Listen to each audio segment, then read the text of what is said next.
أعوذ بالله من الشيطان الرجيم بسم الله الرحمن الرحيم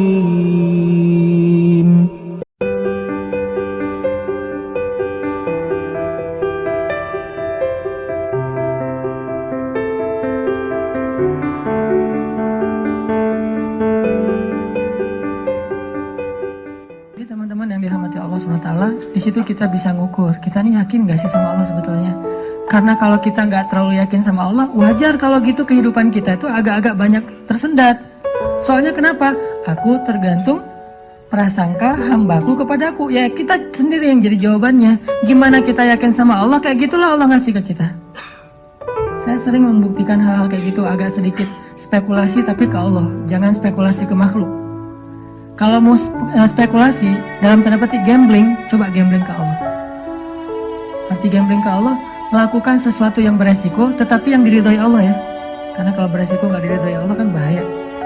Nggak ada akad berarti dengan Allah. Sesuatu yang beresiko tapi diridhoi Allah. Saya pernah ngebuktiin itu berkali-kali. Menikah. Kok beresiko Ustaz? Nggak punya modal nikahnya. Kan standar pertanyaan paling mainstream tuh kalau mau nikah apa? Dari calon mertua.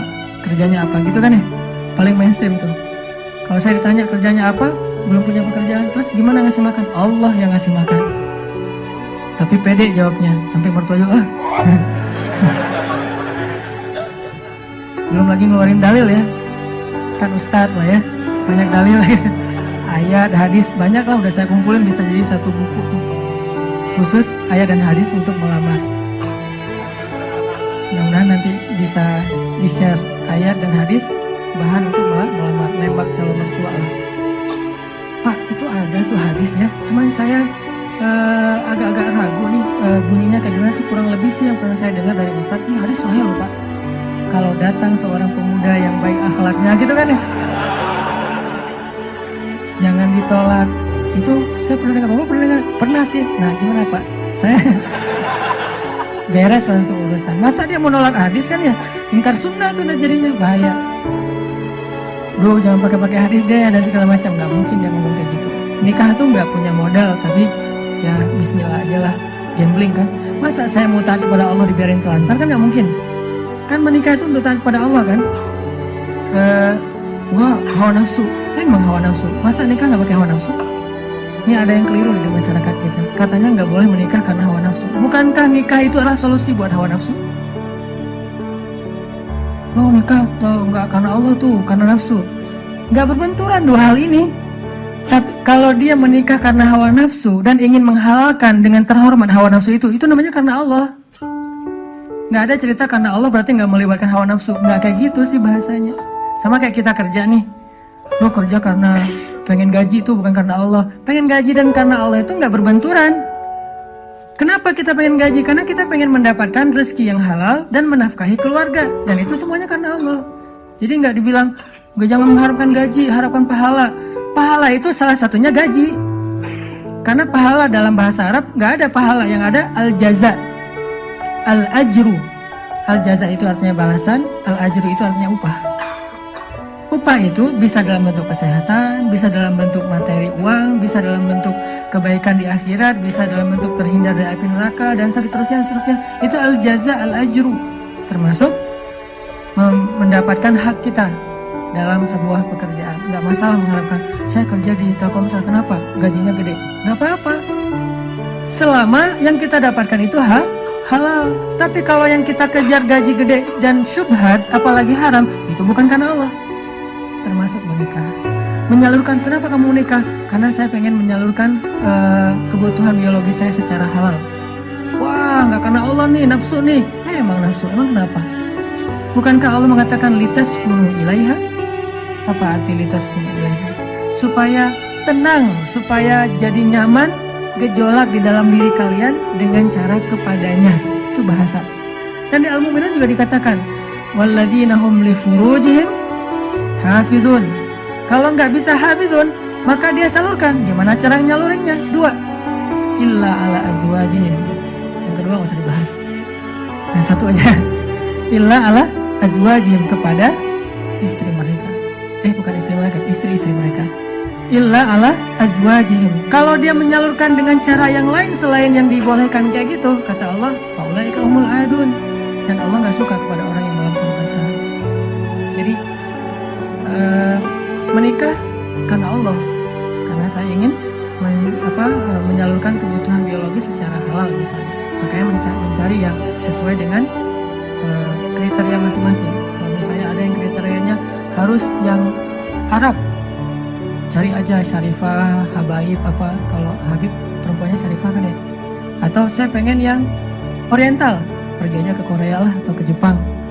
Saya pengen yang misalnya etnik, nah, bisa di Indonesia misalnya. Ini mas selera, nggak masalah. Bukankah Nabi justru mengatakan memilih perempuan itu yang pertama justru fisiknya? Walaupun yang paling berharga bukan fisik, tapi tetap ditaruh yang paling depan. Karena itu yang ketahuan duluan kan. Kita nggak mungkin tahu kesolehannya langsung ketika awal ketemu, ini soleha banget nih, belum tentu. Ketika udah kenal dekat baru tahu ternyata dia rajin tahajud, rajin tilawah. Walaupun kadang-kadang kita ngelihat dia di Instagram postingan terakhir tilawah, alhamdulillah 1 juz hari ini misalnya. Bisa kayak gitu. Tapi rata-rata yang pertama dilihat fisiknya kan ya. Walaupun fisik banyak menipu sih, hasil editan segala macam. Pas ngeliat orangnya, hah? Lebih cantik dari di Instagram sih. Dia salah ngedit. Ini artinya teman-teman, kalau menikah itu karena Allah, kenapa takut? Bukankah Allah sendiri berjanji kalau mereka fuqara, apa arti fuqara? Nggak punya apa-apa. Kalau miskin masih punya apa-apa, cuma dikit. Kalau fuqara nggak punya apapun. Allah yang yughniyahumullah, Allah yang akan mencukupkan kebutuhan mereka. Oh, Allah yang cukupin, ya udah selesai. Nikah, datang, yuk nikah yuk. Ya gitu sih caranya. Selalu polos kayak gitu mah pasti ditolak lah. Adalah trik-triknya pasti teman-teman udah mempraktekkan, kalau nggak pasti status masih jomblo ya. Jomblo itu kurang kreatif menurut saya. Kalau yang udah nikah pasti kreatif banget, tahu banget cara-caranya gimana ya. Alhamdulillah berhasil. Setidaknya untuk dia berhasil setelah puluhan orang yang gagal misalnya. Kalau yang jomblo nih kayaknya harus latihan nih, belajar kepada yang udah nikah, nanti di kantor sambil istirahat sharing deh. Gimana dulu nembak calon istri? Gitu aja. Gimana gitu aja, tahajud dulu. Ya Allah yang membolak-balikan hati dia memang ada di dalam tubuhnya, tapi pemiliknya bukan dia, tapi Engkau ya Allah. Setahu saya nih, dia kayaknya hatinya ke si fulan. Dah saya mah nggak bisa kecuali dia. Ya Allah, ya Allah, ya Allah. Akhirnya berhasil. Dan saya ngebuktiin itu banget. Saya sering bilang, saya itu bukan tipe istri saya loh. Sangat bukan tipe istri saya. Ada 4 hal yang pantang buat istri saya. 4-4-nya ada di saya. Subhanallah. Kok bisa berhasil? Ustaz. Dia berdoa, ya Allah, jangan itu, jangan itu, jangan itu, jangan itu. Saya cuma berdoa sekali, ya Allah, please yang itu. Ternyata tiba-tiba ya, kelepek-kelepek gak berhasil dia. Saya tanya, kenapa kamu milih saya? Bukankah 4-4-nya ada pada saya? Pertama, gak mau orang Sumatera. Katanya orang Sumatera itu keras. Saya dulu orang Sumatera itu keras. Orang Aceh, Sumatera, kuliah di Mesir. Nggak Mesir mah, Sumateranya Arab. Kan Arab juga ada Sundanya, ada Jawa ya. Sundanya Arab itu kayak Yaman. Itu Sundanya Arab, lembut-lembut. Sampai Nabi sendiri mengakui kan, orang Yaman itu hatinya lembut. Kalau Jawanya Arab tuh yang ulet gitu kerja tuh Palestina. Karena Palestina itu terkenal dengan keteguhannya. Tapi kalau Sumateranya Arab yang ngomongnya keras gitu, belak-belakan, spontannya luar biasa, itu Mesir banget. Di Mesir nggak ada ceritanya kita nunggu damri, itu nggak ada. Yang ada ngejar damri. Kita nunggu di halte, damri ngeliat kita makin iseng tuh, dicepetin. Mahasiswa cepat begitu. Kita lari ngejar. Yang nggak biasa naik damri itu mahasiswa Malaysia, karena mereka kan beasiswa dari kerajaan, sehingga dianjurkan jangan naik damri, naik taksi. Tapi kadang-kadang mereka kehabisan duit juga naik damri. Begitu turun, berlawanan arah itu ngegelundung tuh. Kita di atas ketawa-ketawa aja, Malaysia. Bukan negaranya, orangnya karena terbiasa naik taksi, naik MRT. Dan kita mah damri, desak-desakan. Kalau Kalau udah ramai di dalam marah-marah, sallu ala nabi, udah sallallahu alaihi wasallam. Cara paling sederhana mendamaikan orang di Mesir itu suruh salawat. Wah, suruh humar segala macam. Mereka kalau ngomongnya kasar tuh nyebutnya humar, keledai. Karena keledai itu kan simbol hewan yang bodoh di Al-Quran kan. Ya humar gitu kan segala macam humar. Sallu ala nabi, sallallahu alaihi wasallam. Ya, mulai lagi gitu. Tapi pas salawat mereka bisa cooling down dulu dikit. Saking menghargai Rasulullah ya. Kadang-kadang ada juga yang sambil marah. Sallu ala nabi, sallallahu alaihi wasallam. Di Mesir, orang Sumatera kuliah di Mesir, kebayang kan? Udah Sumatera itu mungkin agak keras, kuliah di Mesir. Jadi wataknya tuh terbentuk dengan dua negeri. Alhamdulillahnya ketemu orang Jawa yang mungkin beda banget dengan Sumatera. Nggak mau dia orang Sumatera. Saya Sumatera. Sumatera Aceh pula. Dan Aceh di tempat markasnya GAM. Aceh PD. Dan itu kan GAM dulu banyak di situ ya. Terus yang kedua nggak mau yang kulitnya dof.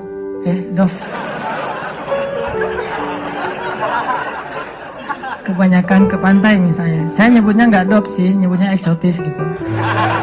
Ketiga nggak mau yang berewokan. Gak usah tanya kenapa.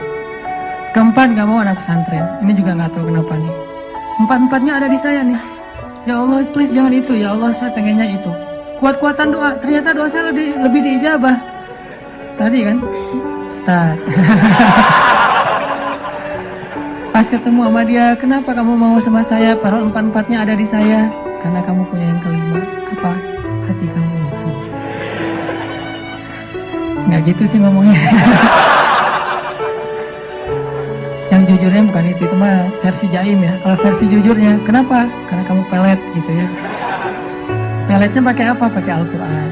Begitu ketemu, Bismillahirrahmanirrahim. Ria-ria dikit lah. Tapi ria untuk kebaikan kan, biar dapat seseorang yang sesuai dengan isi hati. Ngeklik langsung, ya Allah, berhasil. Dan setelah itu, biarin Allah aja yang ngatur. Mau kerja apa, mau tinggal di mana.